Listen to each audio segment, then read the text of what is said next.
அனைவருக்கும் வணக்கம். இன்றைக்கு நாம் ஒரு பெண் ஓவியத்தை மிக எளிமையாக, அதாவது ஸ்டெப் பை ஸ்டெப்பாக வரையலாம் என்பதை பார்ப்போம்.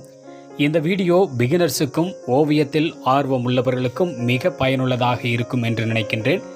இந்த சேனல் பிடித்திருந்தால் சப்ஸ்கிரைப் செய்யவும், லைக் பண்ணுங்க, கமெண்ட் பண்ணுங்க, ஷேர் பண்ணுங்க. கூடவே பெல் ஐக்கானை ப்ரெஸ் பண்ணி ஆல் அப்படிங்கிறத செட் பண்ணிக்கங்க. அப்பதான் நான் போடுற வீடியோ உங்களுக்கு நோட்டிஃபிகேஷனாக வரும்.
இந்த வீடியோவை முழுவதும் பார்த்த அனைவருக்கும் நன்றியும் வணக்கம்.